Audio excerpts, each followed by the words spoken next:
Infinite. Navigate this thing. It's a lot of. Yeah. Okay. So. It's especially hard if you're not the one who wrote it. Yeah. Okay. So here we like go. card heading color. Hey. Instead of color text How's it going? Hey. Okay. I am going to Sure. hang out for a little bit. I just thought I don't have one of those fancy splash screens where it's like we're waiting for things to happen, but we're live so that people can get their announcements and come in and hang out and all that stuff. I don't have any of that stuff. So, I'm just here. I'm just hanging out. However, we are going to start right at 10. So I think what I'll do is I will set up I'll just post a clock real quick. An old coworker made this thing called you don't have a color yellow 600. Clock. No, but it shouldn't matter because our text accent is already. I think that's what it was. Yeah, there we go. So I'm just gonna show that, and then change it to a color we're just gonna chat have in the palette. So until there we go. Until the time is right. Actually, this is kind of funny. Why is this? Oh yeah, 10. Oh, I usually stream right around 11. So or 10, and so I was a little bit confused as to why it said 10:55 instead of 9:55. Oh, you can hear some semantics. I should probably turn off semantics. The proof that that's where I was right before this. Did it go away now? Moderate antics. Yeah, we're just leveling up the antics. It would actually be kind of a funny premise for like three people who are maybe like together in some type of business venture or whatnot to just all work together. I've always enjoyed those handoffs where one streamer kind of like focuses on one thing and then they kind of raid the next person who is focusing on another thing, and it's pretty cool. Something that's very unsettling to me, like to this day, is that I'm so used to being in this room with headphones on. I might actually put my headphones on because it's so unsettling for me to hear the talk in this room and hear my voice through the room and not just like directly through the microphone. Yeah, I agree, Anthony. Twitch is just like such a fun place to be. I kind of avoided it for a really long time. I had started streaming on YouTube and I was like, I don't really want to do the whole Twitch thing. I don't understand it. But after hanging out with Ben on Semantics and hanging out with you all, I was like, no, it's actually it's kind of a fun little place to be. So, give it a try. Yep. Brian Douglas, and then Learn Jason. Yeah, a lot of fun stuff. I'm still trying to figure out like what it is that I like want most from doing stuff this way, because I think I enjoy the casual nature of Twitch. I think I'll probably just stick with stuff that's a little bit more casual. I really, really enjoy doing the mob programming. I feel like that could be like a fun thing to continue to do. I'm not sure how to sustain it, but I do like the fact that it requires like absolutely no planning. It's just like, hey, we're going to jump on, we're going to have a good time, we're going to hang out, and we'll all learn something by the end of this this wild adventure. Yeah, I agree. Twitch is all about that audience engagement, and then I think you get a lot more of engagement when people are engaging with each other. So like right now it's kind of tricky because it's like just me, so there's not like a lot of energy except for like what I bring to the table, and I don't know, it's probably not going to be a lot. I haven't had a coffee today and I'm just kind of like chilling with my water, but I don't know, could be fun too. All right, we got about a minute left before I fully dive into this, so I'm just going to get a couple things prepped. I'm going to send a tweet saying that we're live. Yes, having people in chat who know each other is critically important too. I couldn't agree more. Yeah, I'm super excited about what we're doing today.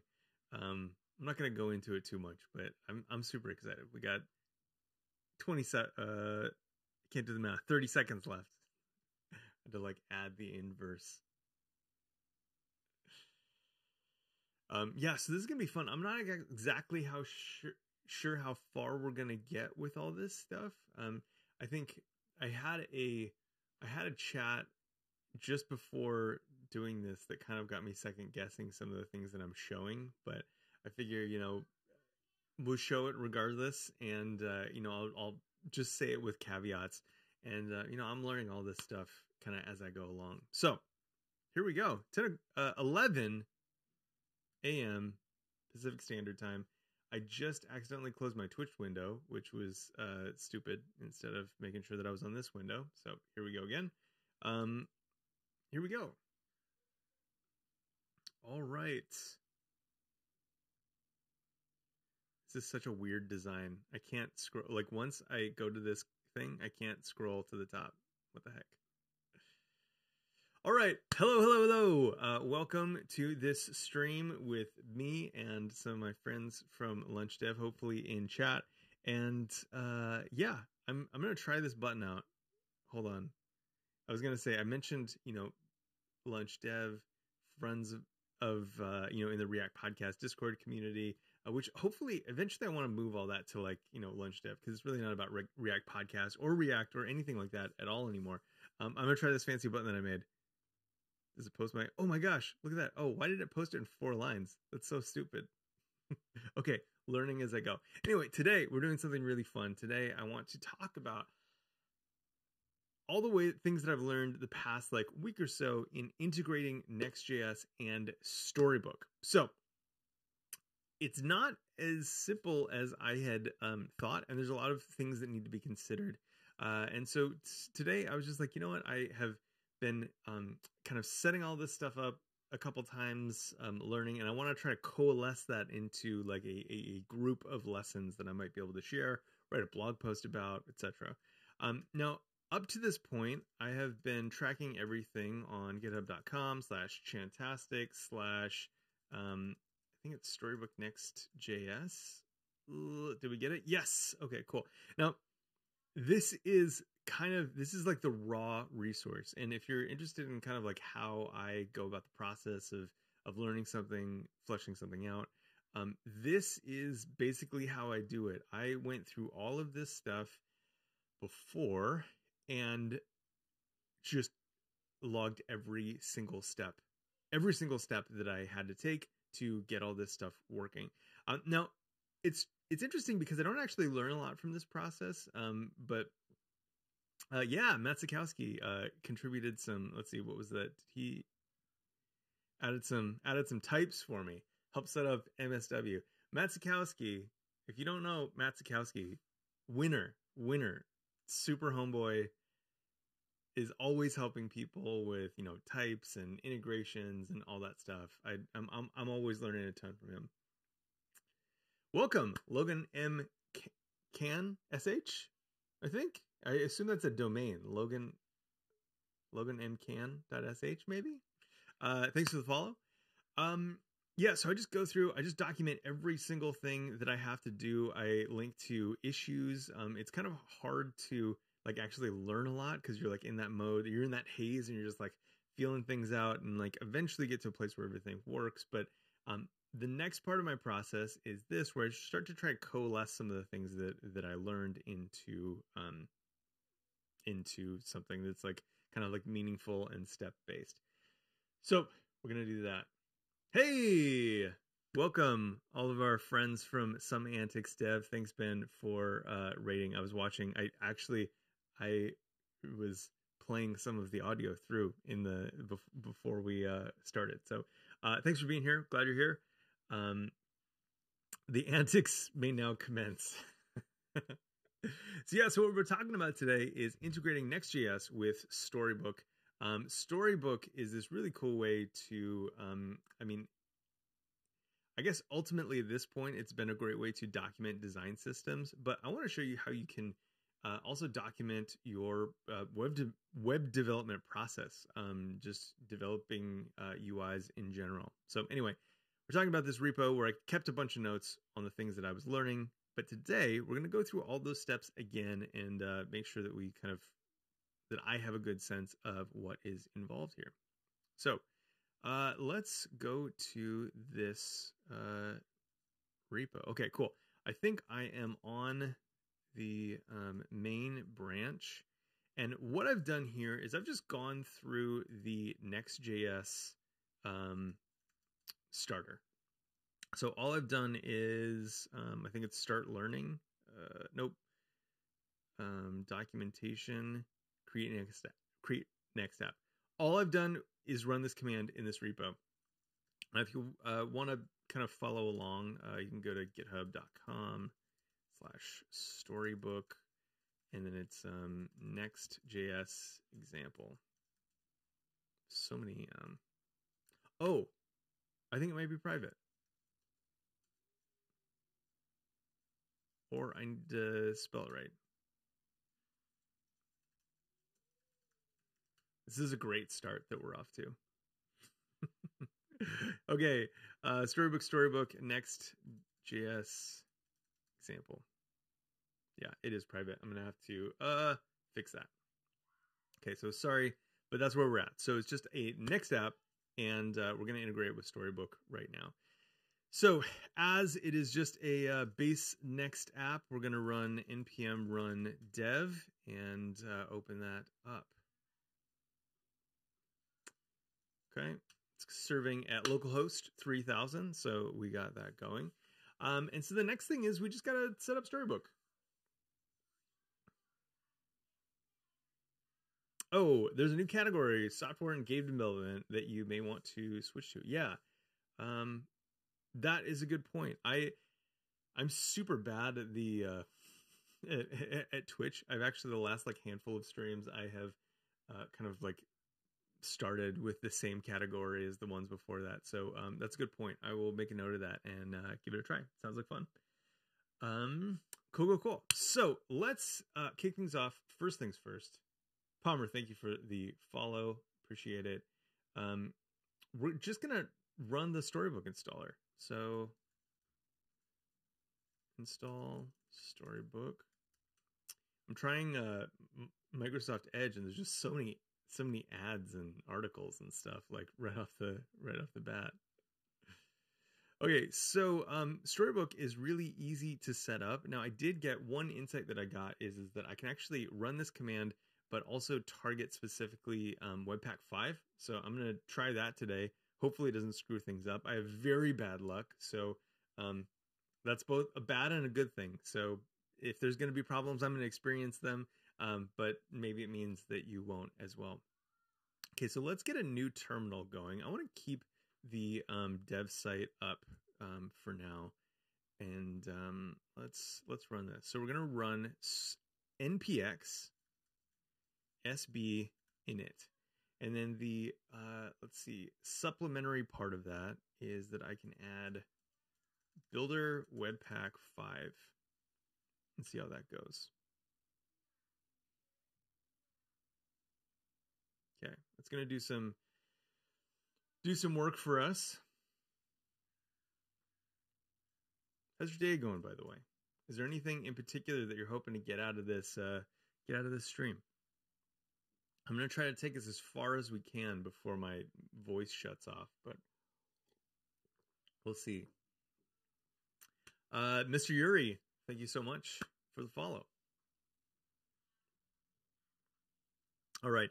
Now, Storybook does have a lot of moving parts. So as you can see, it does take a while to install, and it does take a little bit of time to get running as well, which is, what it is. Fortunately, it does also have hot module reloading. So once you have it going, it usually kind of like, you can stick with it. Now, that's not going to be our case today because we're going to be changing a lot of configuration. So we're going to have to start and stop the server pretty much any time that we configure stuff. Now, I don't know if you have to, honestly.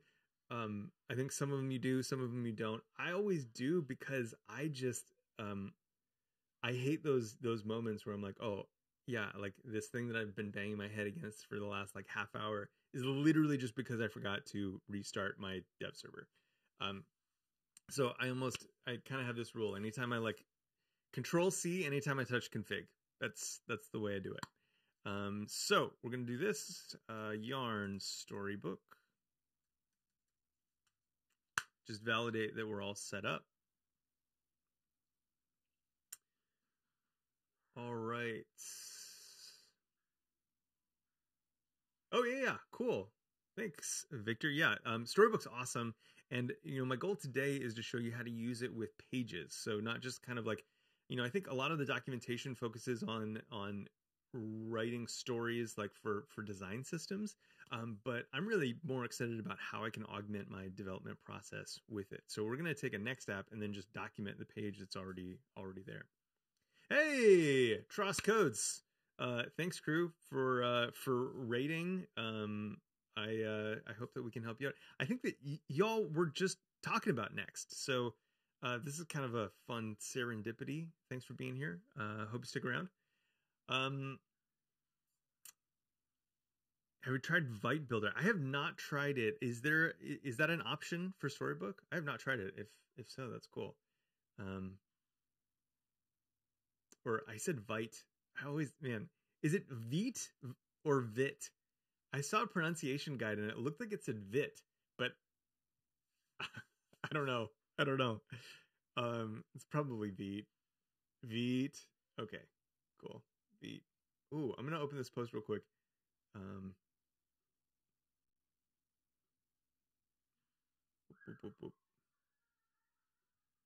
Everyone knows more than me. Storybook for Vite. Nice. Thanks for sharing that, Anthony. Oh no, we're having some Webpack flame wars. Okay, cool. So what we have here is we initialized the Storybook. We ran that SB init command, and we have this Storybook going. It's at port localhost 6006. I have a really hard time remembering that, and so I'm glad that it just opens it up for me in a web browser, which is great. So we have that going.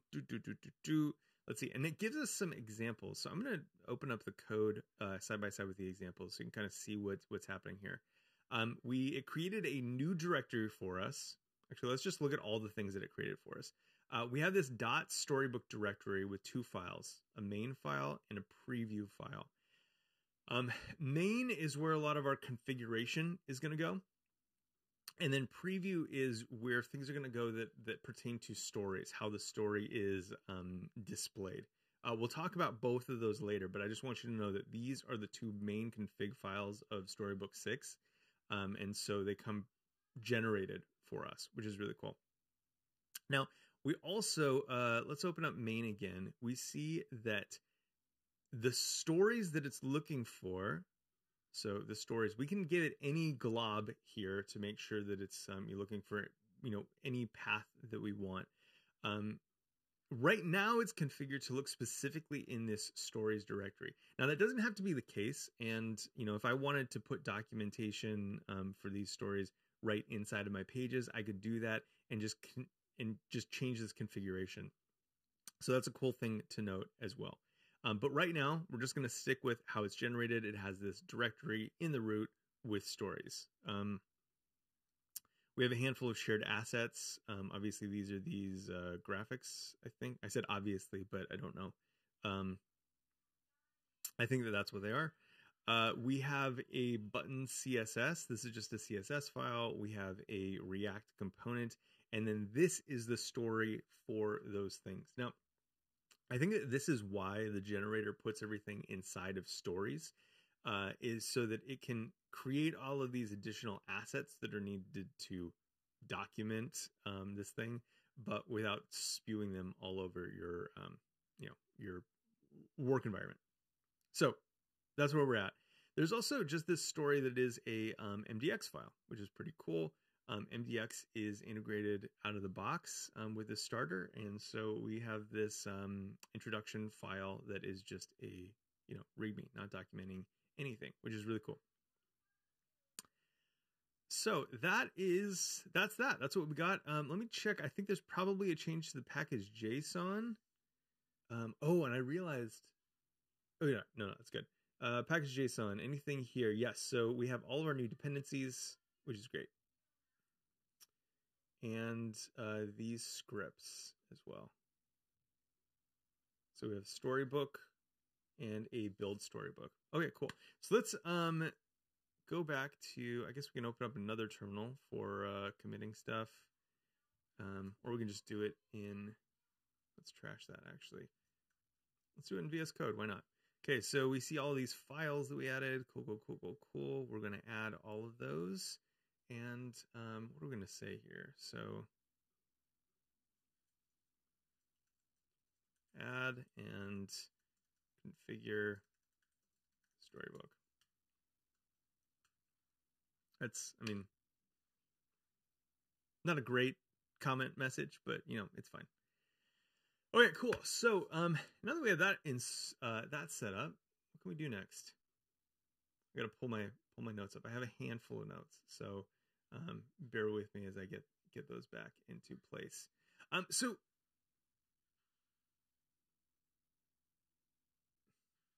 all right. So the first thing that I want to do is, as I'd mentioned, I think it'd be nice if we could document this page that we already have that looks so weird. Like, I cannot get over the fact that like the heading disappears if you're in like, no one ever expected to look at this on mobile, apparently. So let's open that back to the point where we can actually see what is, look at this. It's just fun to look at. Alrighty. Cool. Get my Twitch chat up again, just so I don't miss anything. This new framework is never going to get popular. Yeah. Okay, cool. So we have Storybook installed. We've run the Storybook, which I think is the end of this part of the tutorial that we need to care about. We might document a story, but I'm just going to probably copy and paste from a story that's already there. So let's pull back up our code. And I tend to like to start with the outside artifact that we want. So I'm going to start with a test. Let's do that. We have all these files. So I'm going to create a new directory called pages and call this home.jsx. I guess we'll write it in JSX format. I think that's probably fair because, you know, it's a Next app. It's going to be JavaScript, React, JSX, etc. So here we go. Now we have this new test, pages home. Now we also have, if we open up our Storybook, we have another pages here. So I think I'm going to use that as my boilerplate for what I want to, how I want to write this test. So we have a logged in and a logged out state for these pages. So let's open that up in a different, let's see, I'm going to close this. I think those will all still persist. I very rarely use the built-in editor. And then here we're going to open up page.stories.jsx. And then also I realize I need to rename this to .stories so that it gets picked up. What's up? Trust codes. Hey pals. Love it. Pals. So many pals. Thanks again for the raid. So kind of you to send people over here. How did the stream go? I know you were talking about Next as well. So look at us. Look at us. Okay, so there's a handful of things that we need to do to get this thing going. Okay, so we're going to import React. I'm going to type all of it. No better way to learn than to type. Actually, you know, I'm gonna tell you, when I was learning JavaScript, the tack that I took was I found one of the most kind of like ubiquitous libraries that I could find at the time, which was underscore, and I literally just typed through the whole thing. I opened up. It was cool because it was a single file, and I just typed through the whole thing. And I am a firm believer that you can kind of like learn things like through your muscle memory. And so even though I knew like almost nothing about JavaScript, there was something so valuable about actually like getting the syntax under my fingers, like typing what other experts had kind of like painstakingly written. So yeah. Anyway, food for thought, random tip for the day. Awesome. I'm so glad the stream went well with Kobe. Super fun. Snip cards. I'll have to check that out. Okay, cool. So now what we're going to do, we're going to import, we need to import the component that we're using. Now, I believe if I, let's see, open up the pages, I think the page we're talking about is the index. Yep, that's right. It's exported as default. However, I think that we can also import it as a named export. I'm going to try that because that might come in handy later.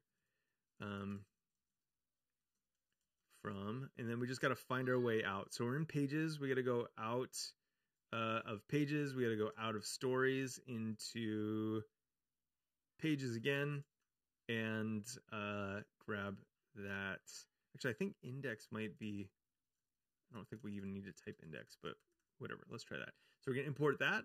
And then from there, we just need to export default some story information here. So the component that we are documenting is this home component. And the title for this page is going to be, let's call this pages home. Now, what this does is it controls the, like, where it shows up here. So if we look at this page, it's example page, right? So that shows up in this example drop down, and then page down here. And then these individual stories, so logged in and logged out, this name actually gets transformed into the name of the story. So that's how the hierarchy works in Storybook, if you're not familiar. Okay, so let's save that. Now, at this point, we need to get a story out there. So I'm going to export, what is this going to be? Let's just call it home for now. Oh no, I can't call it home. Export, let's just call, I can't call it default. Export, page, I don't know. Home page. Sure, let's go with that. Export home page. I think the preferred style is to use const on these, and you'll see once we get to component story format, like why that's preferable. I tend to use functions for component stuff, so it's definitely a change for me. So export const home, and then this is going to use an arrow. Man, I can never remember how to do these. And then I think we can just do index. Nope, except it's home now, like that. Is that how we write these? No, equals. I gotta, yes, there, yes. Oh, that was embarrassing for a second. Whew. You need to find a new profession. Okay, let's see if we got this. Okay, cool. So I hit refresh on that. We got a new story. We have a pages section, and that's being provided here. We can call this, again, just for the sake of completeness, we can call this whatever we want. And that's going to create a category for that. Now, one thing that's really cool, and the reason I want to show you the whatever is that the hierarchy of your stories really doesn't matter. So I'm putting this in a pages directory, but I could put this anywhere. I could actually put this with the other stories just by changing the name there to example. And now it goes into the examples, and I have our story there. So I'm going to change that back to pages because that's the most descriptive thing that we could name it for right now. And let's go into this. So what is the problem here? Element type is invalid. Okay. Check render method of story.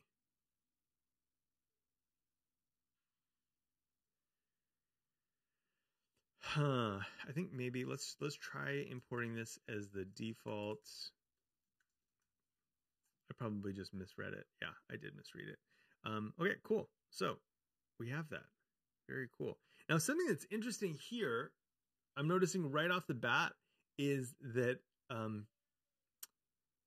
it appears. So one of the lessons that I actually wanted to cover today is how to support CSS modules. However, it looks like when I'm using this Webpack 5 builder, it imports the Storybook mod or the CSS modules by default because I'm seeing half of the styles at this point. I'm seeing these component styles. That is interesting. I'm going to jump over to the config really quick, and I'm not going to do that. I'm too scared. However, I will say in SB init, if you don't use Webpack 5, it does not automatically load the CSS modules.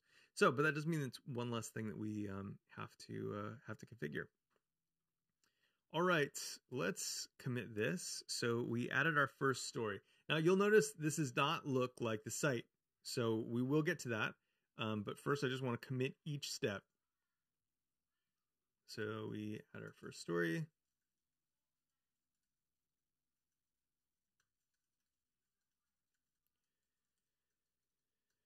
For homepage.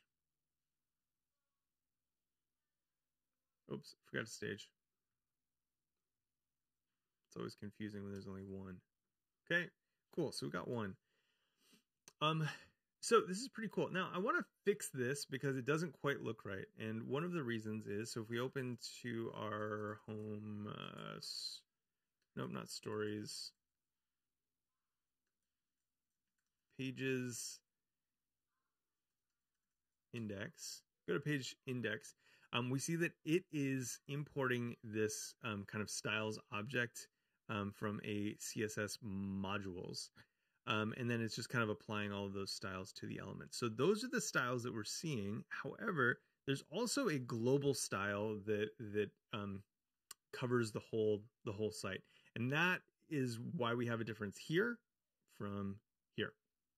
So let's start by configuring our global styles, making sure that all of our stories have access to this style sheet. Now, anytime we want to configure something for the way that our stories render, we're going to do that in preview. So we're going to open up our preview file. Let me see if there's a link for this. And yes, there is. Okay. So I'll post this into our chat. So there's a lot of ways that you can import style. And the one that we want to care about today is adding a global imported style. So again, we're going to add this in storybook/preview.js. And because we're using Webpack, all we have to do is import that file. So let's do that. I can close this for now. Import. And then we got to find it. Styles globals.css. So we have to back out of Storybook.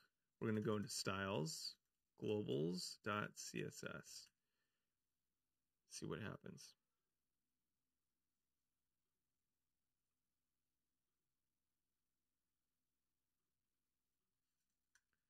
Let's hit refresh on that. Okay, cool. It worked. So now if we open this up all the way, we see that we get that same, we get the text styles, we get kind of some of the layout stuff, which is great. So we finished the next thing. Oh yeah, so this is looking great. But I don't know if you noticed, but there's a little something that is still not working for us. Images. Now this is like really kind of like the biggest like. I'm gonna be honest. Like this part of it that we're gonna head into next, it kind of feels a little bit dirty. But I've I read a lot of issues about this, and it really does seem to be the recommended way. So it's interesting though. Okay, so let's man, I hate that I have to keep this window so big. I'm gonna close this sidebar since that's the story that we're sticking with. Oh, and it's just S. I'm toggling S to do that sidebar. I think there's A brings me the actions, and then yeah, I think that's there might be another one as well. Can I close that? Yeah.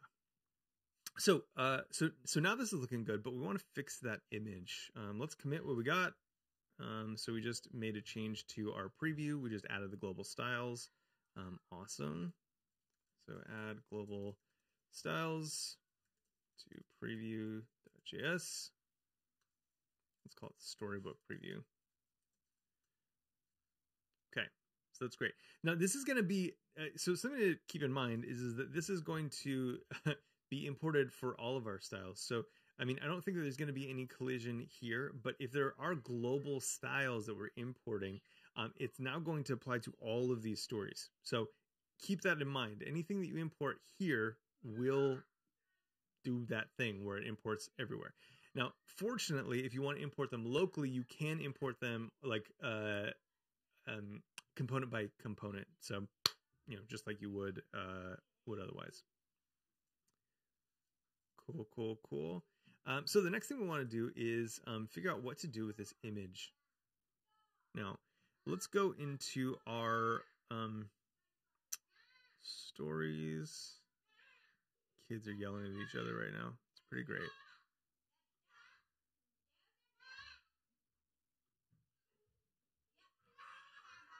Okay, pages, index. So what do we have here? I want to jump down to that image and see what's going on. Okay, so we have a next image, and that's what's doing a bunch of fanciness for us. So why don't we jump into the DOM and actually see what it's doing. So we have import image from next image. See what next image is doing.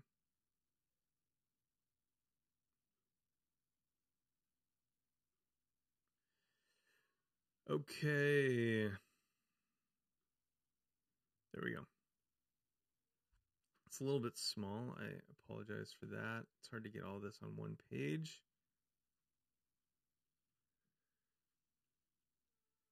This point is powered by Michael Chan.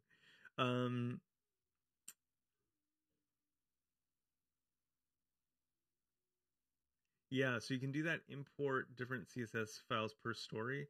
That's one of the biggest pain points with Storybook right now. Yeah, so we can definitely explore that. I think, yeah, my understanding is that you can do it per story. That if you import it in the story, it would just be imported for that story. However, I mean, I wonder if it is possible, like switching stories, if it kind of hangs around. I'd love to see an example. If you could point me to one where it's failing, and I could kind of pass that along. Okay, so let's look at this image.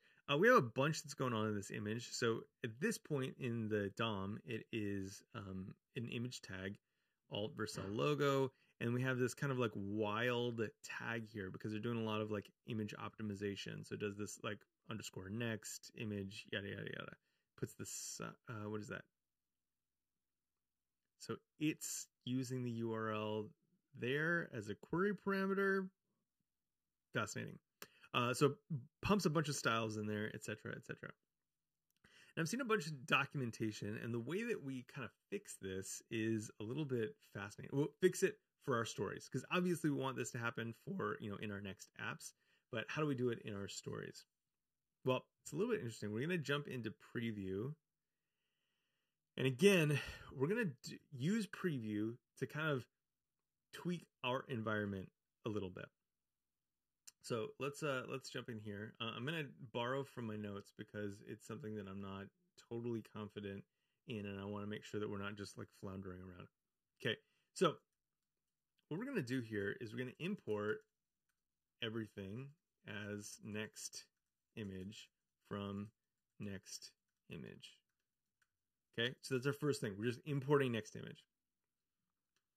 Second, we're going to do this. Const original next image, and there's probably ways that we could tidy up the syntax a little bit by not importing everything, but this is what I've seen and I'm sticking with it. Equals next image dot default. So like this is probably unnecessary. We could just pull that off, which maybe we'll try. Okay, so we have our original next image, right?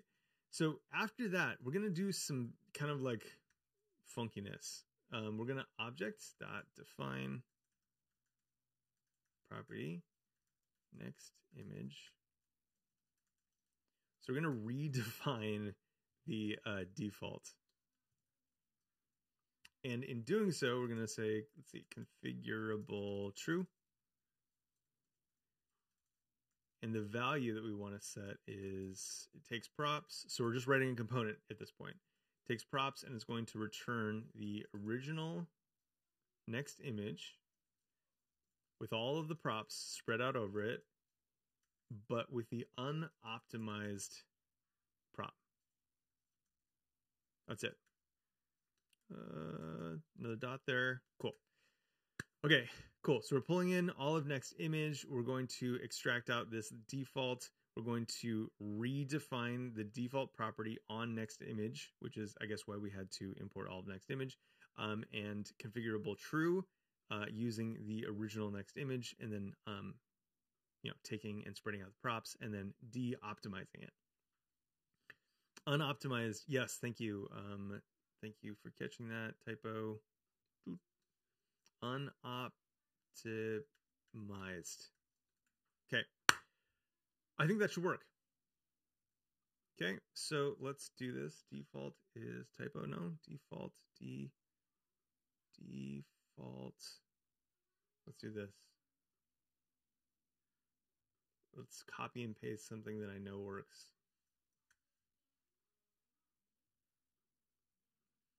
Oh yeah, it looks like I missed a paren or something.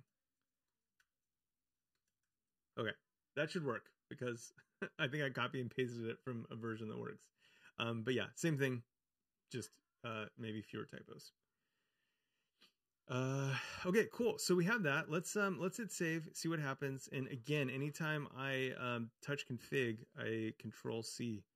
So I haven't done that because it seems to have worked up to this point. So I think, yeah, that was the Storybook one. We're going to run Storybook again and see what happens.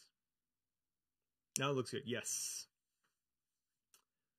Pedota pollen. Yes. Thank you.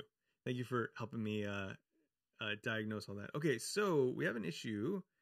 What does it not like? Next images. Oh, shoot. Didn't delete everything that I copy and pasted in. So you got to do that. Now I'm going to tell you right off the bat that this is not going to work completely. We have one more step that we have to do, just so you're not like super disappointed when it doesn't work. But let's go down to this image and we will see something a little bit different. So we'll notice that now instead of the underscore next path with the query parameters for the images and whatnot, now we're just getting the Vercel.svg, which is exactly what we want. Now, why isn't it showing up? That's because we're not serving those public assets that we're using, that we have in Next.js. So next step, let's go and update that. Now this is actually something that is not going to happen in our config, but in our package.json where we run the Storybook command. We can serve additional directories, and so here we're going to run do public, and we also want to add that to our build. The syntax is a little bit different for each. And so I want to find the article that talks about why. Also, while I'm here, there's a great post that I'm gonna link by Jonas Schumacher about this process of kind of like de-optimizing next image. So super cool stuff there. Anyway, posted that post. We got this. Now we just need to, let me give you the serve public assets link.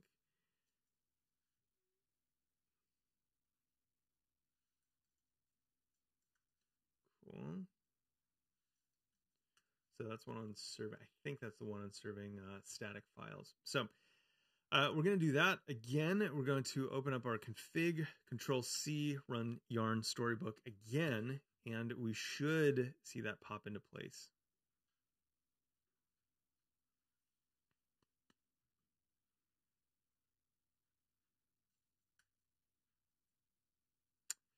See, this is what I was a little bit worried about with the using Webpack 5, because I'm worried that it might be a little bit different. Okay, so what did I do? So I changed this. Let's make sure. I'm going to pull this right over from the docs. Oh, they're using a different port though. I don't want that.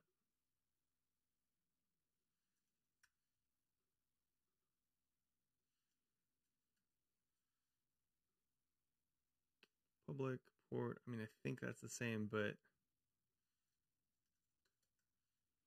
and let's see, for build storybook, yeah, it's just -s public. Okay, let's try it again.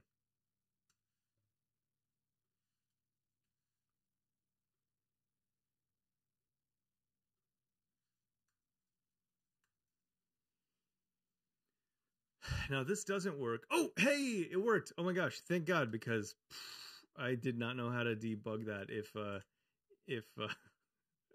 it wasn't just serving the public assets directory that I was pointing it to. So we got that. So now we have Vercel image or next image. And then I just want to show you again that it is kind of showing that basic path instead of the, kind of more complex path. And yeah, that's it. So let's go to preview again. Let's comment this out and just validate again that this will make that image go away. Yep. With the kind of optimized version. There we go. Now, the thing that I really like about this is that you're still using the next tag. I have seen versions of this where people just kind of, replace this with image like that. Now, the problem with that is that there's actually a lot of magic going on with this component in terms of like size and placement and whatnot. So being able to use the next component for all of those types of things without actually,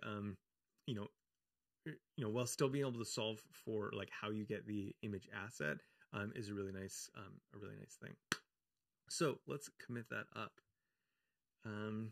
Is that order of parameters sensitive? Yes. I assume that you're talking about in the in this original next image. Yes. So I mean, I'm not exactly sure how I would control this, but if I so yes. So any props that I pass in, like unoptimized is always going to be set to true in this case. I could put it over here and then I could like override unoptimized.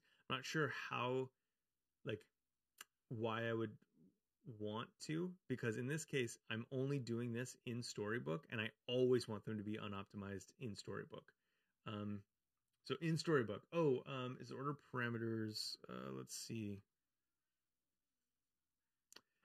Like in story, or what do you mean? Sorry, I'm not getting it. Oh, you mean in the package JSON? It kind of looked like maybe it was. I don't think it should be, but that was kind of curious that by flipping it, it seemed to work. When you serve Storybook. Okay, cool. Yeah. Let me see, because it really did just look like I thought that they were the same. It could have just been a timing thing. Who knows? Yeah, so it seems to work this time. Just the computer demons were against me. Okay, cool. So that is looking great. We're actually doing pretty good. How are we doing on time? Good. Okay, so now I want to use component story format to produce multiple stories, because one of the things about Next is that there's multiple ways to get data inside of a page. And I don't think that we'll be able to cover all of them with the time that we have left today, but I think that we could cover some good ones. So let's do that. Yeah, it should not be, for sure. Yeah, it was probably just a cache. I might have restarted it before, actually. Maybe I didn't save it. It's totally possible that I didn't hit save and it was just running off of the same one again. And so it could have just been a fluke. Okay. Now, what I want to talk about now is, sorry for the drinking there. I want to talk about this really cool thing that I'm a big fan of, and I'm going to post this article in here in chat. So in Storybook 6.4, it comes with this, let's see, CSF 3.0. So component story format 3.0. I'm going to pull up this blog post. And if you've used Storybook to write, the component story format to write stories in the past, it could be a little bit cumbersome. And I want to show you there's this notion of, I think it's further down. Maybe I'm wrong. But basically there's this notion of kind of like creating a template that you would share, and then you would take args and you would pass those args into it. And then you can apply things like loaders and like controls and all that kind of stuff onto it. But the syntax was a little bit cumbersome. And one of the cool things is that, so this is kind of like you're creating a story and then you're like applying args to it. One of the cool things is that Storybook 3 has really taken a lot of that out of the way, and it's just using objects now. One of the cool things about that is that they have this awesome thing called, if I can find it, play functions. I think these are also available they've been backported to component story format too, but I don't think they look as cool. So check this out. I can set up an empty state. I just pass in like empty object, right? But then I can compose that in with these play functions, and I can actually create stories that will be generated based on my interacting with the DOM somehow. So, and it's just using a testing library user event to find a submit tag and do these things like adding a username and password. And I can actually compose these stories from one story to another, which is really neat. So, empty composes with empty error and filled, but then filled with filled success. So super, super cool stuff. Really big fan of this. I don't know a ton of it yet, but that's one of the reasons that I've been kind of like migrating more and more towards this component story format.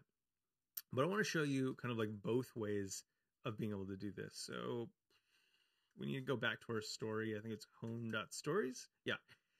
So I can create stories without component story format if I wanted to. So I have a home story right now, home page, but I could do this like without user and with user. And I'm going to pass in a prop that we will use in just a second. John Doe. Okay, now as soon as I do that, I get both of these convert to stories. These stories are right now showing the same thing. But I want to show different things. I just want to show you that this is how you can use just regular JSX for doing these stories. Let's change our, actually, did I commit? Oh, I didn't commit last time. Okay. I like tidy commits. So there we go. So we're going to call this let's see. What did we even do here? We just changed the image, so we like de-optimize next image for Storybook rendering. Add all those. Okay, cool, perfect. Yeah, make images work in Storybook. Yep, that's how most of my commits look. Okay, cool. So we got that going. The next thing we want to do, close that.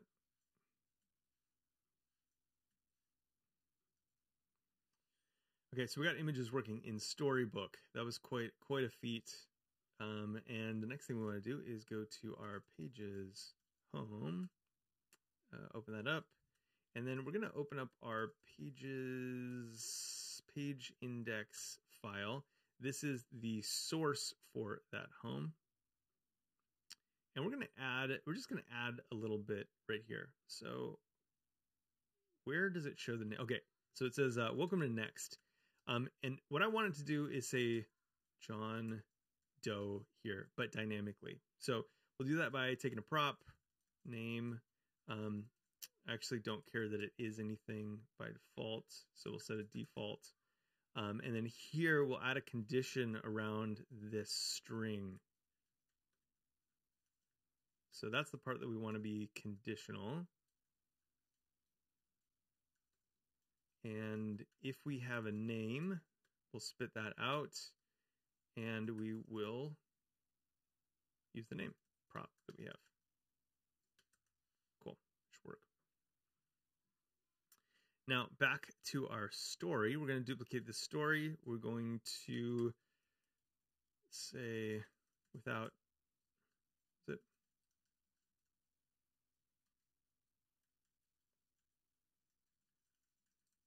name and with name, and we will then provide a name John Doe. Okay, see what we did. Okay, so in this case, we have a story that just says welcome to Next.js, and in this case, we have, it's a little large, kind of goes all over the place, but welcome to Next.js, John Doe. This is great. So now we're using our stories to integrate with the props, which is awesome. Now I want to show you how to do that. So we've done that just with components, right? But I want to show you how to do that with args in case you're interested in the Storybook component format. So let's dive into that. How do we do that with the CSF3 style? So let's look at what we got. Okay, so sorry, I'm all over the place right now. Okay, so we need to export default component. We are going to keep our title, but then we just have to export const the story name and then provide any args that we want. Okay, so let's do this. Now, one of the reasons, so like one of the questions is like, why use the notion of args versus props? And one of the reasons is because, you know, Storybook, in as much as it can be right now, attempts to be framework agnostic in some of these. So this component story format is supposed to work, you know, across like React and Vue and web components, Preact, all that stuff. So that's kind of the kind of separation in the language there, as far as I understand it. So we have args. Let's try to rewrite all of this with args. So the first one, I think we just, because we're describing this component there, we can just change this.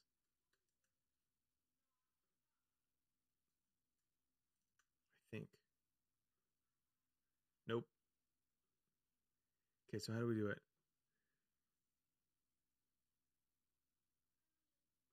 So I said I'm documenting this component, export component. We're doing that.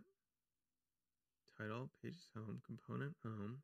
Okay, so let's try this. Let's try putting args in there.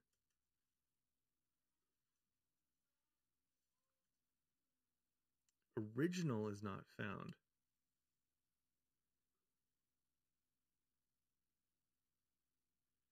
Okay, let me see what I'm doing wrong here.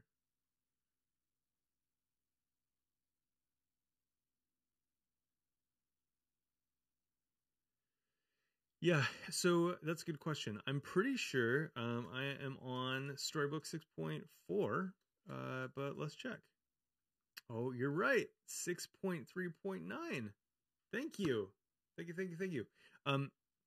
Yeah, so that is the problem. So how do we get Storybook component format in Storybook 6.3? Yes, thank you. That saved me a ton. So yes, we don't have access to that in Storybook 6.3 yet. We do have access to it in a preview. So if we go into preview, oh no, sorry, main. I'm gonna configure that in main. We can add a features. I think it's an object, and I believe it is. Oh my gosh, my mouse got stuck between windows. There we go. Okay, so we're looking for features, and we're going to use preview CSF3 v3. That is in fact an object. We need to open this back up. Control C, because we touched config. We need yarn start or yarn Storybook again, and see what we get.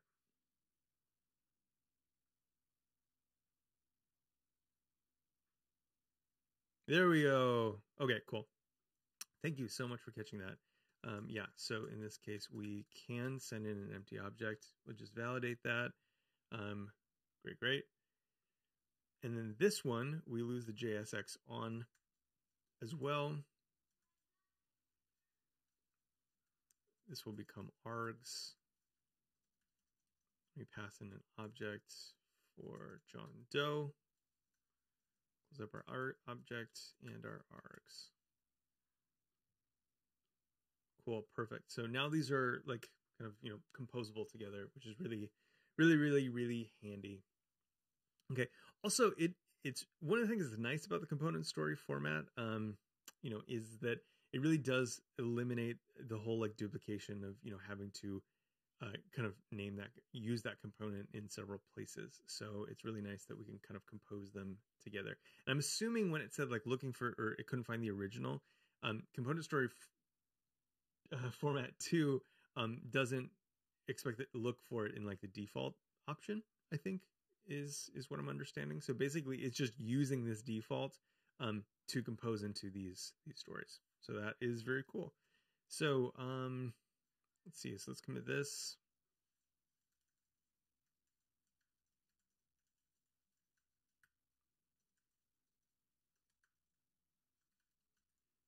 That's redundant. Component book story format 3. Whew. We've done a lot so far. We have indeed done a lot. Now, one of the next things that I want to talk about is kind of a little bit more philosophical. So you're going to read a lot of documentation, if you're in the Storybook ecosystem, a lot of documentation that talks specifically about, args.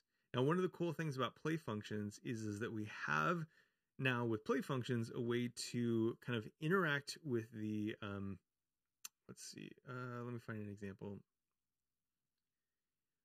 We have a means of writing stories that interact with the document, but then are like, fully, captured as like a unique story. So this is a way that we can actually add some interactivity, some, asynchronous behaviors, etc. Now, this is great. And the way that Storybook kind of wants you to work with data is to pass in args. Now, one of the reasons is because, it's all, args work with the controls mechanisms. So you can have those like UI where you like, toggle things on and off, which is really cool.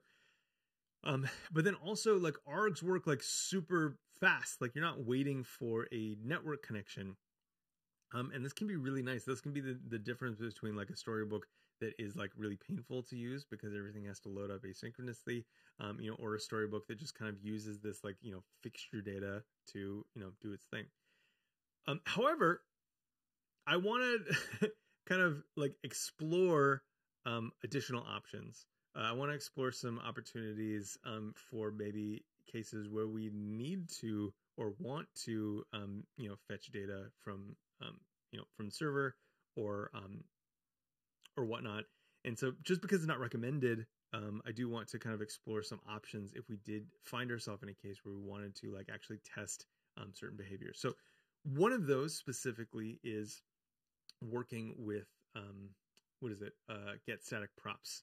And I'd like to get to a place where I have a story that's actually awaiting data from get server-side props before rendering the story. Now, again, I should just use args for this because I can, right? Like we already have that version of it where we're just passing in that argument. However, I do think it'd be kind of fun to just kind of like poke at the boundaries of what Next can do and how we can kind of mimic it in Storybook. So let's do that.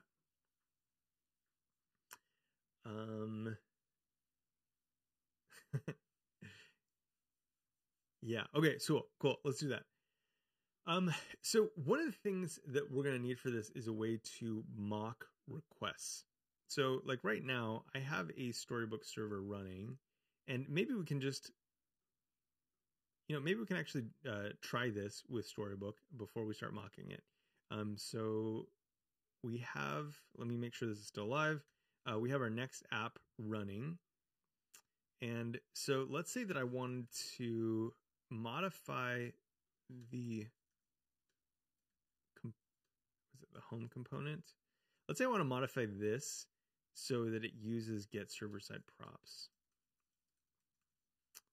I'm going to pull up some documentation on that so I'm not flying blind. Get server-side props Next.js.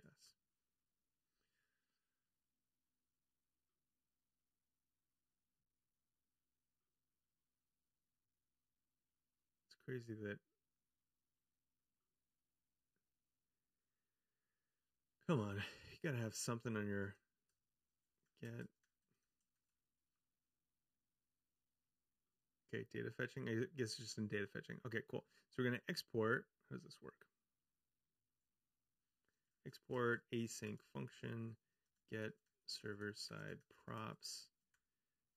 What does that say? It takes context.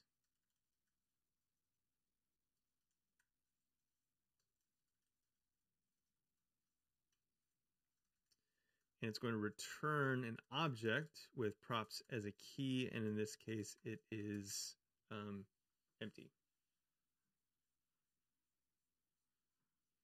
Now, we can also do some like fetch requests in here. So I'm not actually sure if I have everything that I need to do a fetch request. So this, I'm a little bit like kind of like flying blind at this point because I had wanted to like kind of, flesh out this path, but we're really just kind of like in an experimental mode. So if I wanted to just implement this on the next side, what does that look like? Okay, so we have get server side props, context. So here's an example of fetch.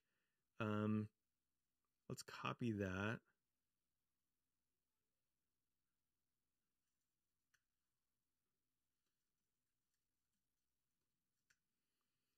Okay, so now I know that this, we need to make a request. I'm going to close this, it's getting in the way. We need to make a request from like a fully qualified URL. So we're going to do this locally for now. So localhost 3000. And we have an API URL already available to us. So API hello. It's not dynamic, but it just returns, John Doe. So we'll hit that API hello. And what is this going to do? It's going to return props. We passed to the page content as props. Okay, so we have data. And so in our props, I think we can just pass back the data as props. Okay, cool. So we did it. So that was actually fairly easy. Not using context, so we can kill that. Make sure that's right by hitting the wrong URL. Yeah. API hell. Cool. Yeah. So what this did was it pre-populated all of the props that we need to render this component. So we just have our component the way that we did it to do this name thing. And then we use this get server side props function. We export it and it does the thing. That's super cool. So I'm curious, like, how is it possible to maybe integrate that same type of connection with Storybook? Let's see. So we have Storybook running, and we also have our this running. So now the cool thing is that because of the way that Next works, this is just an exported function. So we should be able to import it and kind of map things together. So let's go to let's make a new story for this. Home stories. I'm going to jump in there. We're going to make a new story.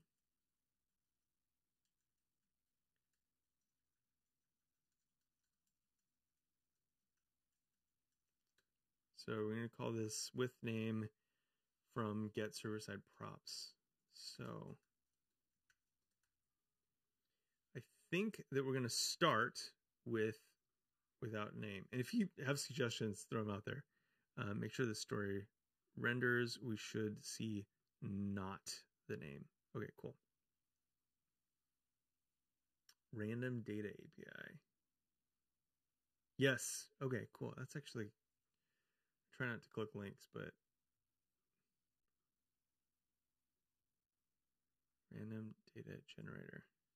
Oh, that's pretty cool. I like that. Thank you for sharing that. Very cool. I've been thinking about making one of those API sites for like kind of like bespoke burgers or like regional burgers or something. I think that would be kind of fun. I do love me a specialty burger. Okay, cool. So we have this. Let's see what we can do with that. Now, I want to show. So we can import here. Get server. Oh nope. Named import. Get server side props. Okay. So we have get server side props. Now, I'm curious now if there's a way that, like, now I'm curious if I could integrate with play functions, because I was going to use a loader, but those aren't super recommended. And I'm curious now if I could do it with play functions. I'm not sure. But I'm going to open up loaders instead, just because that is what I have played with.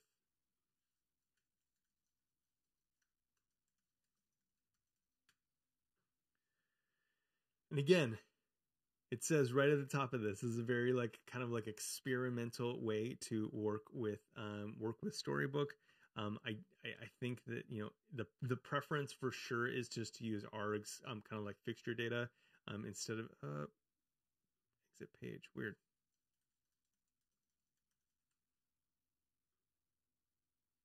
Little glitch in the matrix. To use args instead. However, this does provide a way for us to kind of like implement this fetch and then pass it as data to our component to kind of like simulate the experience that we would have with get server side props. Okay, so let's try that. So they have a story similar to ours. Okay, so we have all that. But then I want to attach a loader to this. So let's try that now. So we're just going to use the name with name from GSSP. Loaders, and we're going to give it an async function that, what is it going to do? It's going to call, let's see, I'm going to close this, get in the way too. So let props equal get, we're going to call get server side props. I want to make sure I'm doing that right. So pages index, calling this as a function is going to await fetch. It's going to await the JSON, and then it's going to return an object with props, a props key. So I need to do that. I think, I don't know if I need to, yeah, it is async, so I should await that.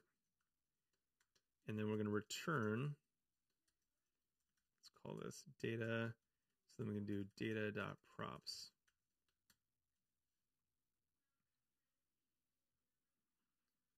Okay, did that work? We shall see. Okay, so now the cool thing is that it is running. So that was the biggest thing that we wanted to validate. Like, is this thing going to do anything? So we have those two other stories that don't have the loaders, and those render the way that they're supposed to. And now we have this additional story that does do the loader, and we had an error on fetch. So it's using the loader to call fetch, which is great. That's exactly the type of failure information that we wanted. And again, we're kind of in fun territory here. Okay, so why is it pissed? So access to fetch. Okay, so now the problem here is that we're being blocked by course. At least that's how I understand it based on these errors. So we're not allowed to do the cross-domain fetching because we're at localhost 6006 and the app is running at 3000. Now, if we really wanted to kind of like have this environment, if we wanted to utilize this environment so that we could test this get server-side props workflow, I want to show you a way that we can do that using a really cool library, mocking library called MSW.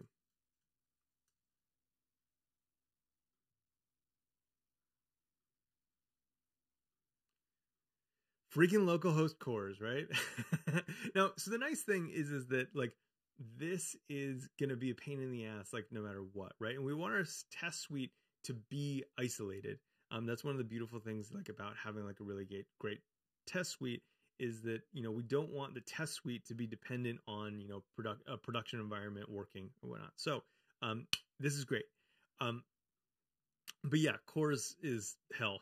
I guess intentionally so. Let's see, MSW.js. Let's do that way. Okay, so this is a really cool library, MSW. I'm going to use MSW today to create a mocking environment so that we can, without changing our component, actually capture some of these requests and then kind of finish this story. I think that's probably be where we end things today. That seems like a ton of time to be spending together. So I appreciate your enthusiasm, those still here on this topic. So we have the story going. It's great. Cool. And I don't think I added anything that isn't related to this. So great. Let's install MSW. Now there is an MSW add-on, Storybook add-on, which is great. I think the MSW Storybook add-on is very cool. It does focus more, though, in my experience, focus more on data that the component is going to fetch on its own versus the what we have here, where this is loading kind of before the component runs. So the way it's using a Storybook concept called decorators, and the way it's all set up, it just does this. It doesn't support this particular workflow. It's really great for if you have a component that part of its life cycle is to fetch data and then render with it. So we're not going to use that today. We're just going to install MSW from scratch.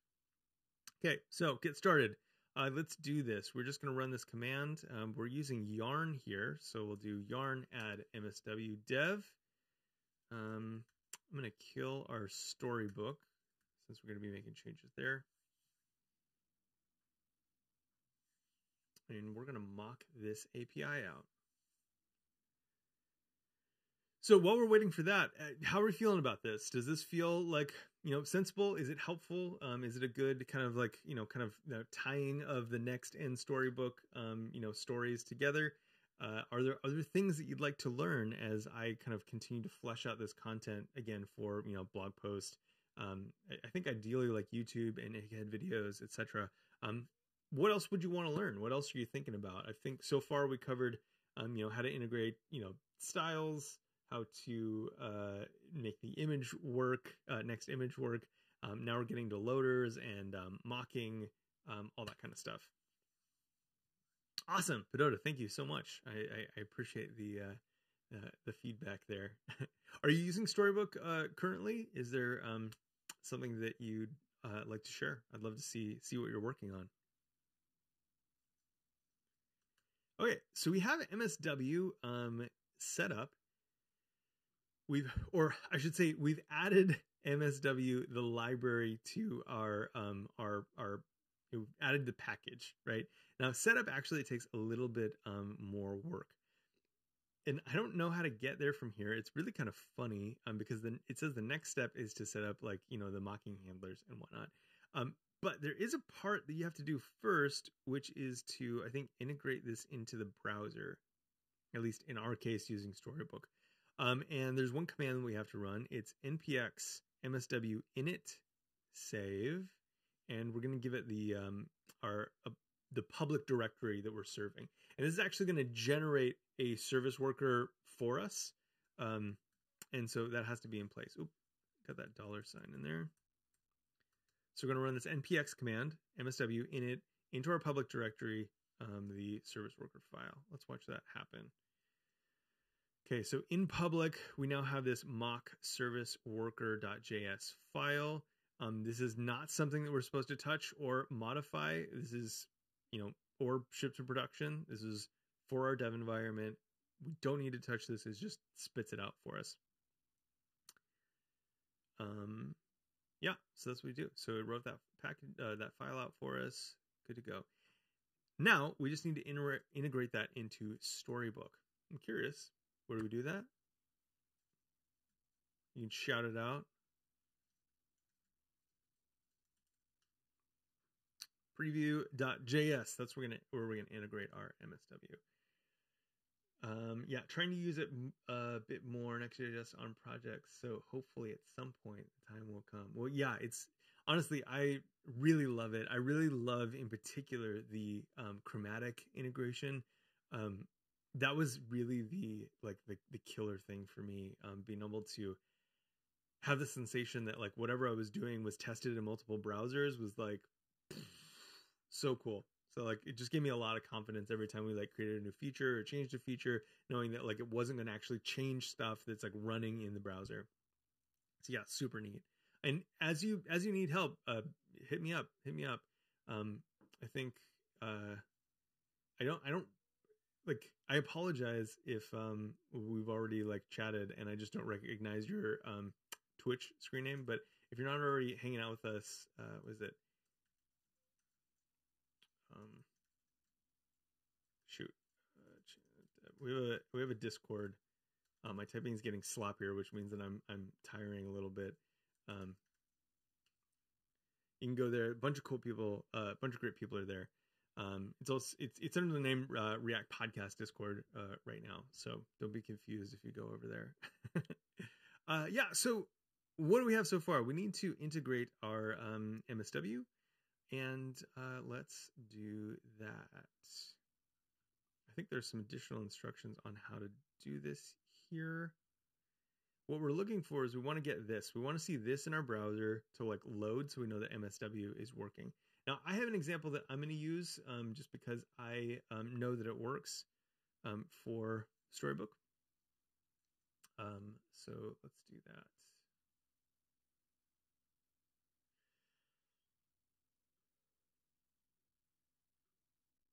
I gotta grab it though. This is something that my good friend Matt Sikowski helped me with. Always given a great hand. So what we have to do is we start by we're going to import two things from MSW. So setup worker and REST. Which is the kind of RESTful API. I think there's another one for, GraphQL maybe, from MSW. Cool. We got that part down. And then we just have a simple convention for like if, let's see, I think we have like global.process is undefined. We're going to do const worker equals setup worker. Use their API for worker.start. And for this, like once we have this going, we can just literally set up any endpoints that we want to listen to. So we have rest.get. Look for localhost 3000. Obviously, in a real application, we're going to want to make this like, dynamic, for various environments. But we're just like right now, we're just kind of setting this up for what we have available to us. So API, hello. And then we have a function that takes a request, a response, and a context. And then we just use all of that to form our response. So our response is going to be context.json. And again, this is not about MSW. I barely understand what's working. I'm very brand new to MSW, but the documentation is here for your own experimentation. I just want to show how it connects with Storybook. .json. We're going to say name is, I'm going to change this a little bit. I want to see a different name in there. So I'm going to say John Doe. Now, once we have this worker, we can actually do some stuff with it. And I'm not going to do anything with it right now, but we can, I've seen a couple places, someone will put this on Windows so we can have access to this later. We're going to put the worker and rest on there like that. we can also pass this along later in here. There's a parameters option. We're getting almost an hour and a half, so I don't know if I'm going to futz with parameters. But we could also pass this in.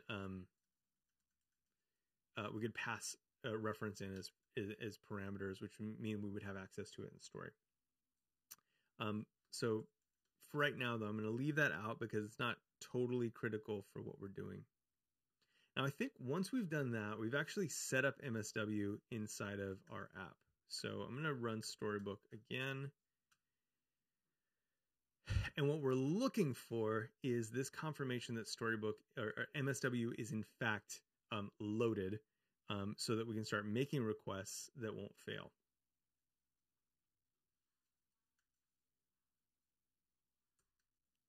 Let's see what we got here. So I want to make sure that I'm not filtering anything out. So default. So it's doing that. Oh, I realized I moved away from my chat in case any of y'all are talking to me. Nice. Well, it's very nice to meet you, Joda. I appreciate your involvement. Thanks, Tim. Yeah, we'll see you next time. Cool. So what is going on here? So we have a little bit of a problem in that it doesn't look like our MSW is... Oh, I forgot type of. That's why. Global process is not going to be undefined. Okay, cool. Okay, this is good. This is good. Okay, so we got things going. So MSW is working, and it should give us information about requests that are not being handled. So let's do this. So warning, captured a request without a matching request URL. Okay, so I must have mistyped that. So let's copy and paste that after we confirm that it works. Okay, localhost.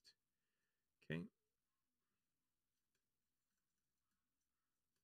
Looks like I did that right, but maybe not.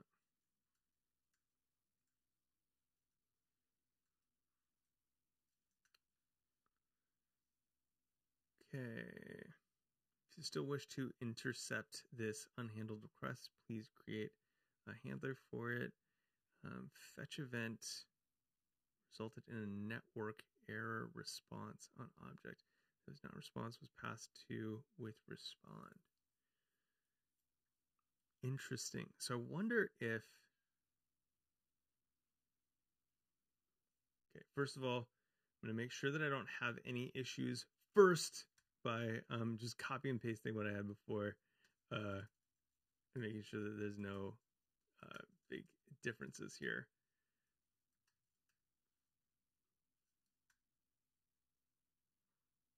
Okay, still having an issue. Now, I have had this issue in the past where it's kind of like, you know, we have this, we have a problem where there's basically a race condition where MSW doesn't get initialized before the story runs. So I want to see if maybe that's happening here and if there's another way that we can do this. So home. There's not really a way for me to do this in the story. Now, what's interesting to me is that MSW is getting set up as the first thing. However, we're still seeing some of these errors. I'm going to copy this version of the URL since it's the one that it gives me.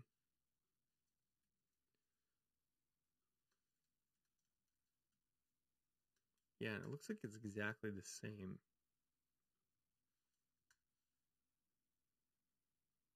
So let's try another approach. Let's actually go through this process of putting this on window.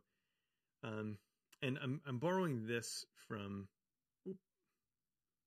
this on GitHub, Chantastic Storybook Next.js, where again my friend Matt Sikowski kind of helped me get all this stuff situated. Now he had included some additional stuff, so he put MSW on window and then was kind of further configuring the request at the story level. So I'm going to actually do that to make sure that it's not that part of it that's making it work. So let's see, index.stories.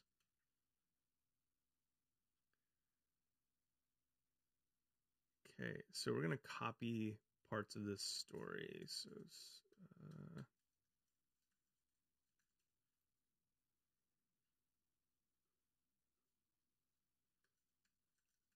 import rest from SW.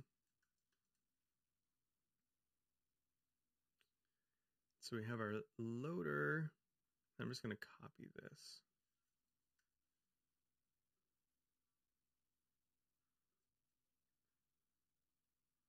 So we have our async function. So that's going to go inside of this right here.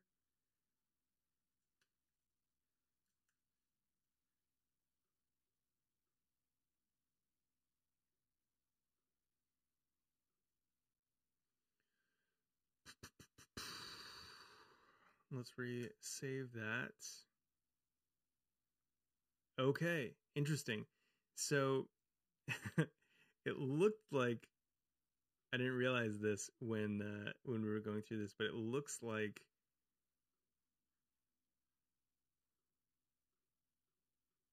interesting. So this failed. Okay, well, I still have a lot of work to do, apparently, on figuring out this part of it. Now, fortunately, this is not like recommended practice, so it is a little bit like, experimental. So we're going to call, JSON, that's what we're going to get back. And then I think that we actually need to call props on this.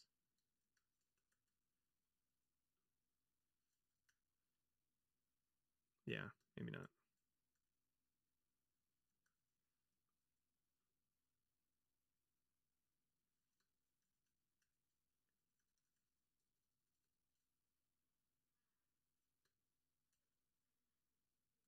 Worker.use. Yeah, okay, cool. So I'm obviously a little bit outside of my depth right here. So you're turning an empty object. Yeah, so I wonder if we could put in just like, what is this supposed to return? So name, test.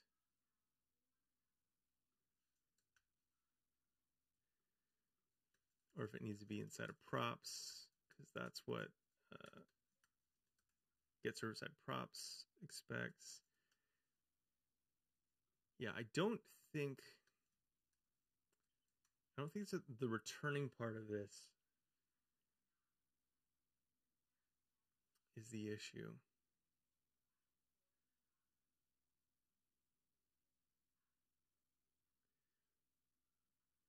I am a little bit confused because I don't think there's a marked difference between the kind of version that we. Oh shoot! Yeah, there is one more part of this.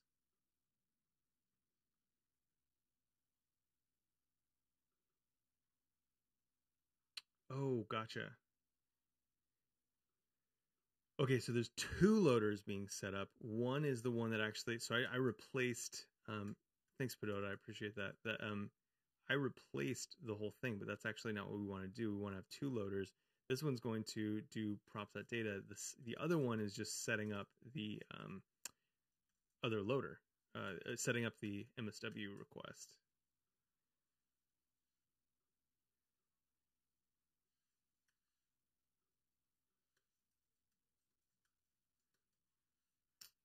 And then I forgot. Nope, I got rest there. So what is this doing? Oh, async. I think that fixed it.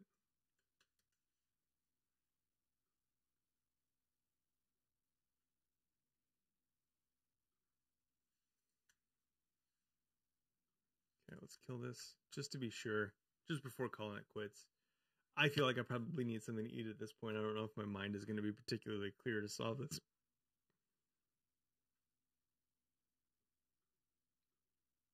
Yeah, not quite getting there. It's interesting because the request, it's no longer balking about the request, which is nice. But also it looks like MSW isn't loading at the right time.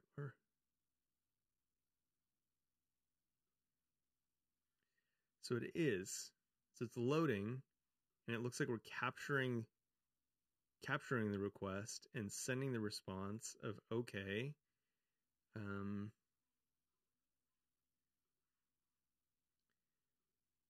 This will override the default. Okay, so maybe we're just not doing it right.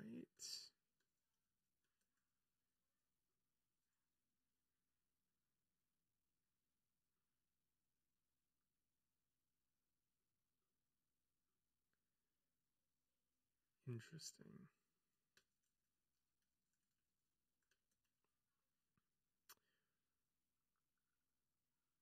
Window.msw, we're changing that. Now I'm curious, again, we really shouldn't need that at all, because if it's all set up, it should be sending, is it? Oh, here's the body of it.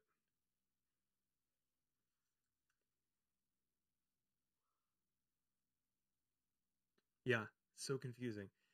Okay, well, I mean, again, we're a little bit off book on this anyway. So let's see. Let's make sure I didn't miss any. See, returning empty. Americans, their habit of eating. Yeah, it's true. I actually don't. So for me, my problem is I don't eat until later in the day. So I will be eating, my first. Usually I stream a little bit earlier. And so then I don't eat until after, like lunch. And so like now it's like that time where I'm like, I'm super hungry. Okay, so the example one wasn't async. That's a good point. So I had made it async, but it probably shouldn't be. Thank you for pointing that out. Because I copy and pasted it.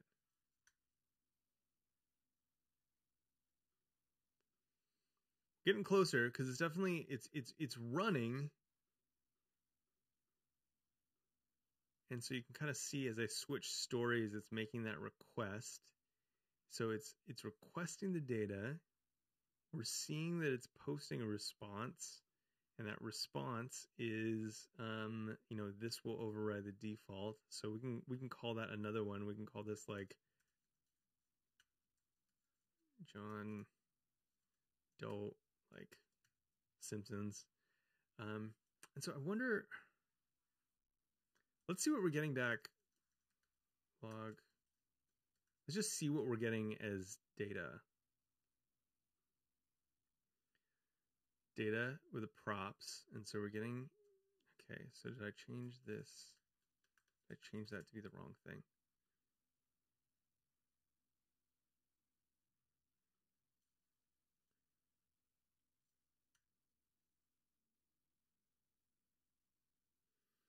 Looks like we have some kind of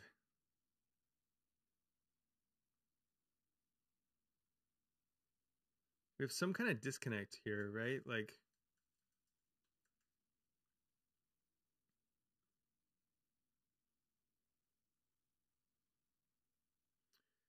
where these props, and actually that's a good point because I'm not spreading out the props over this object. So I wonder, let's look at loaders again. This could be totally my fault. Because yeah, like the thing is like we're getting the data, like great, but like how are we mapping that over to the component? And I am not. So curious.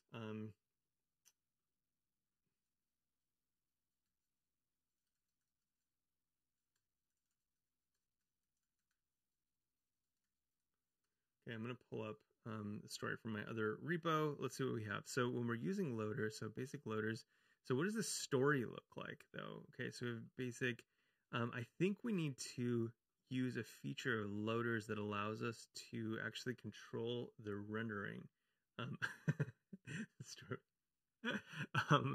Yeah, so I think that what we need to do is, my problem is that I'm not actually taking the loaded data and doing anything with it.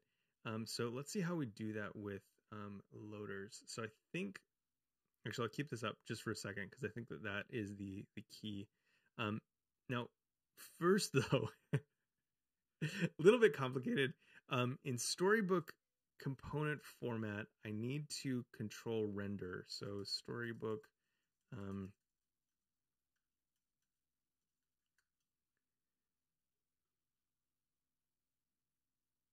shoot, man, Bing sucks. Keeps screwing up my searches, or the redirects. So let's see. So I know that there's a way to include. Yes. Okay. There's a way to include a render function here if we want to be totally explicit. So in this case, we would do this. We would open that object up, type render, and then take args, I guess, and spread out those args over home. Okay, now that's fine. That's just going to get us exactly what we had before, which is not what we care to have. What we really want is we want to now incorporate the loaders. I'm going to go back to this tab. And so we have loaders. Okay, so now we need to pull this off from our story. Args. Oh my gosh, if we make this. Okay, so now the object is going to be, I think I just want to take this whole object actually. So we'll call this props, and then we'll spread out props over that. Mr. Dot. I think that's right. So yeah, so we're going to spread out args and props. Our loader does the work. Let's get back to our story. Hey!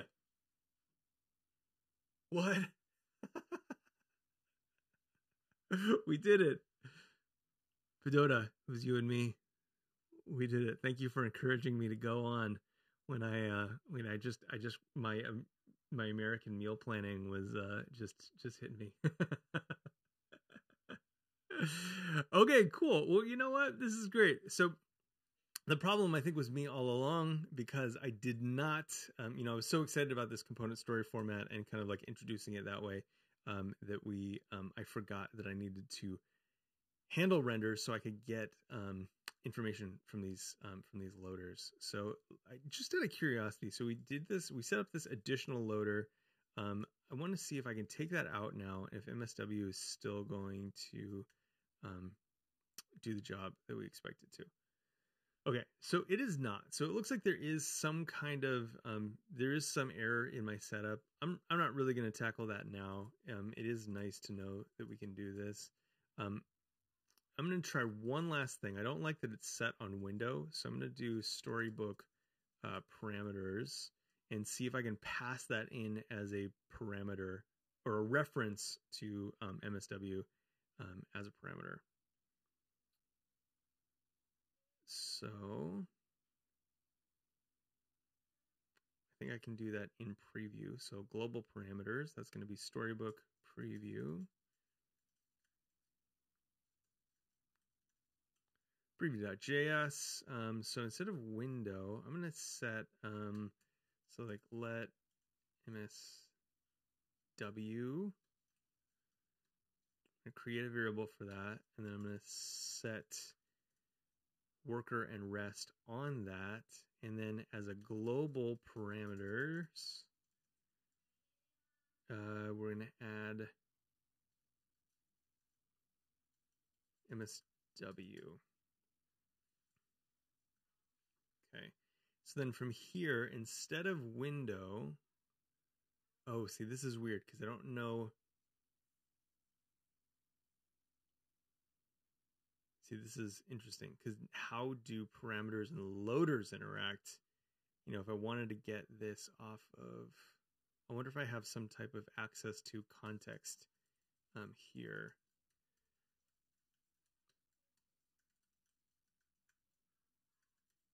Okay, so I'm going to spit out whatever might be coming in when that thing is, when this is called. See what happens. Okay, so we have arg types. We have args, ID, name. So a lot of information about the story. We have parameters, which should have an MSW key on it, hopefully. Docs, framework, globals, parameters, MSW. Okay, so I got to go into parameters. I got to go into parameters again and then get MSW. So that's fine. So we have, I think I spelled that right. I never know. Parameters. Nope, I didn't spell that right.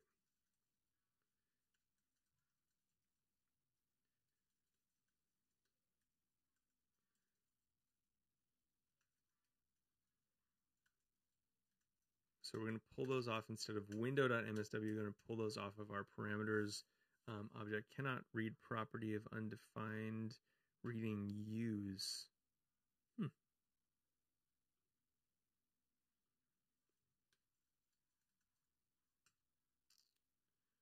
So worker and rest from MSW. Let me make sure I got that right. So this is our object. I go into parameters. I don't think I went any further. I think it's just parameters.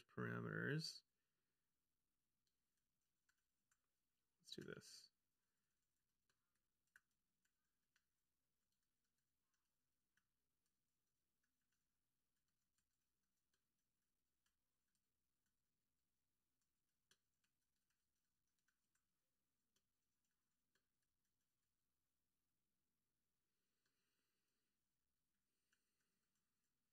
Context.parameters.msw. Parameters is not defined.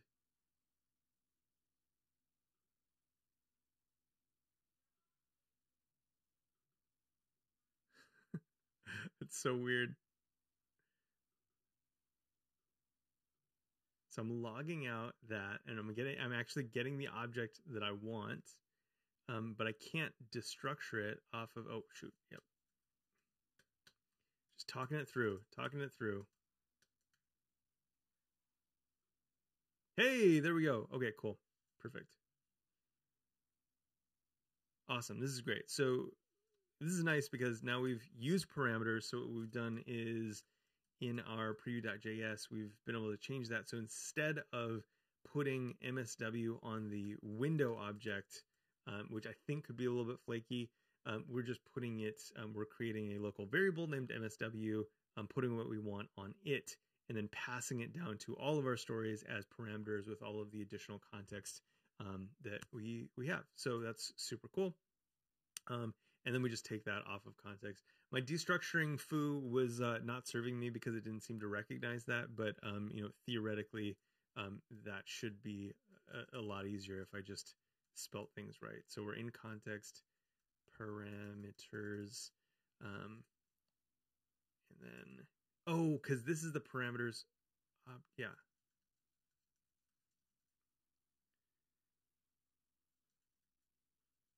Oh, that's what it is. I think I need to go again.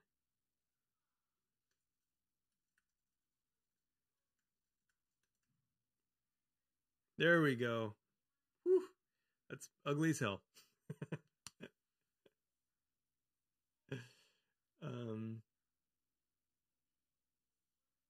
Oh, did I put it in did I key it as parameters? Preview. Oh, do these just go in? I see what you're saying. So I can just pass that along and they'll come in one level higher. I thought I needed to kind of like put them, yeah.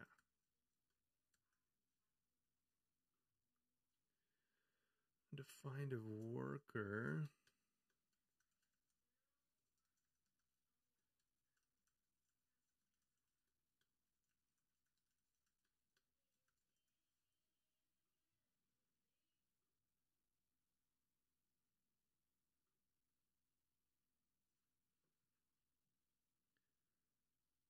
Parameters play. So where did it go? Args. Parameters. Theoretically, it should just be right here. Wait, refresh.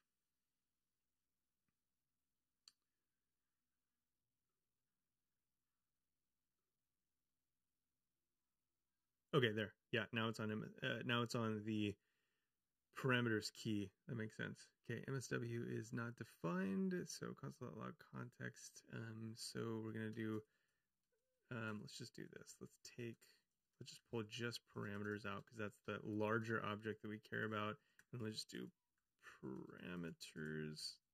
parameters.msw, and that works.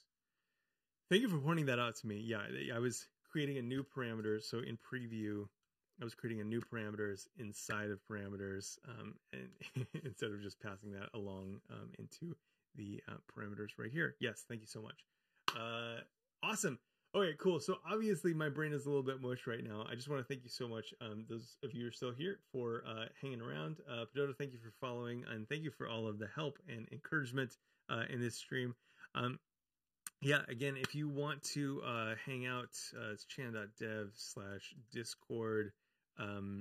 That'll take you to the React Podcast Dev server. We got a lot of really, really, really incredible folks in there doing some really cool stuff, doing some really cool streams, talking about some cool stuff.